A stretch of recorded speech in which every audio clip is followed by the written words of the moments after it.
New home builds were 32%, almost near a record high of our total sales for the fourth quarter of last year. Why? Well, one, the home builders finally got their confidence back after the 2008 financial crisis and started building again, so their inventory increased.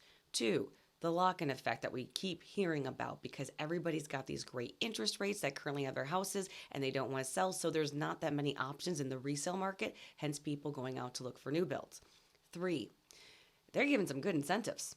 Yes, they are giving some very good incentives to help them make it more affordable to purchase their home by doing their own financing and be able to bring down the rates for people and doing buy downs. So, why am I asking this? Well, is this going to continue in 2024? Hi, my name is Nicole Black, your Arizona Realtor, and I want to discuss this because this is a real question that was inspired by visiting one of the new home builders just recently this week. Went in there, I had a client want me to do some investigating because he said, okay, they're offering 2-year buy downs. 2 years. Went in there, they go, nope, not doing 2 years no more. That changed. What are you doing? We're doing 1 year, and it's going to be at 4.5%, and the remaining 29 are going to be at 5.5%. I go, okay, well, that's still everybody out there's going, yeah, that sounds like a pretty good deal. And then he goes, but that's going to be done by the end of March. I said, what? He goes, no more. We are not offering any more incentives with interest rates after March. We're going back to our normal $10,000 where we give a concession if you use our financing, but we are no longer doing the rate buy down. And I found that really interesting because I was like, is that kind of showing what's to come? That this market is going to be shifting, going back into this crazy seller's market where we aren't going to see the price cuts. We're not going to see seller concessions anymore. Let's take a look at what's really going on in the Arizona market right now. Okay, as you can see here in our resale market, the number of price changes per week is actually up still. So if you can see from December 2023, from January 1st till now, our price changes and price cuts, they've actually gone up. Okay, now let's look at the seller concessions. So as you can see, they're still up there. The average median concession is $10,000, and this goes towards typically stuff like closing costs or buying down rates to help make it more affordable for people to sell their homes. So it looks like by these two numbers right here in our Arizona market, overall and all encompassing, that the sellers have been kind of competing with the resale or the newly built market by giving concessions and price cuts to make it more affordable to get their home sold. And if you look as well, our days of inventory are up as well. And granted, I know if you look at this, 76 days worth of inventory is really not that much. So if you've been looking for a home, the struggle is real. Our inventory still on the real sale market historically is low.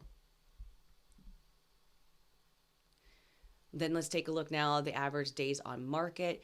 It's actually down relative to Q1 of 2023, but also kind of staying stagnant right there. So we'll have to keep an eye on that and see where that's going to be going as an indicator with everything else as well. So what it looks like is that the resale market has done what the new build market has done to help with affordability to get properties sold. So if the new build market is going to stop giving those incentives like they used to, what's going to happen in our resale market?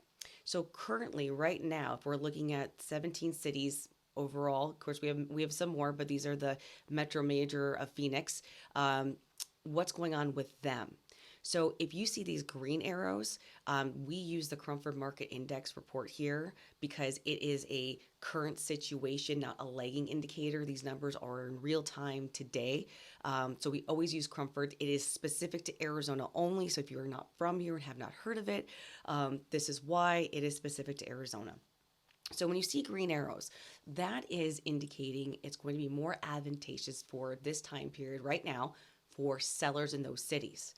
If you see red, that means it's more advantageous for the buyers with the change that's occurred with the supply and the demand and many other factors, days on market and such forth. So you would think when we're going into our peak selling season that these would be all green, but they're not yet. So we have to keep an eye on that, keep a watch. And actually of it, 10 out of the 17 cities are in that seller's market. 4 of them are in a balanced, and 3 remain to be in a buyer's market. And how we indicate that, if you're just curious, real quick, anything that's between 90 and 110, that's kind of balanced. We give it a little range. Over 110 is a seller's, and under 90 is a buyer's market. So you can see that right here. So that's very interesting to see that occurring right now. And the other thing I wanted to point out, just because it's fascinating to me, maybe you'll find it fun as well. We have 71 single family homes priced at 10 million or more right now in the Valley. Given that we have never seen more than 29 listings like this close in 12 months, ever. There's 71 available. Like, that's going to be interesting to see what happens with that, but I digress.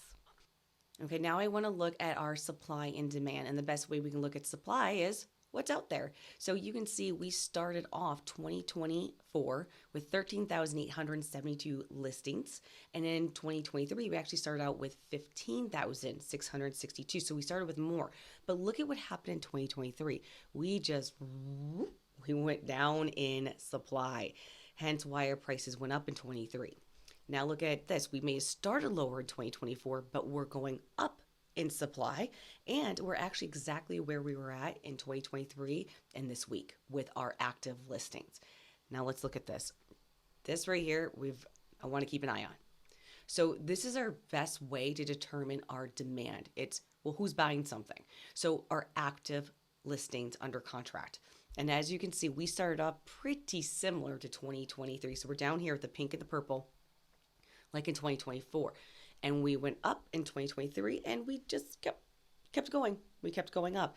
If you look where we're at in 2024, we kind of are starting to do that.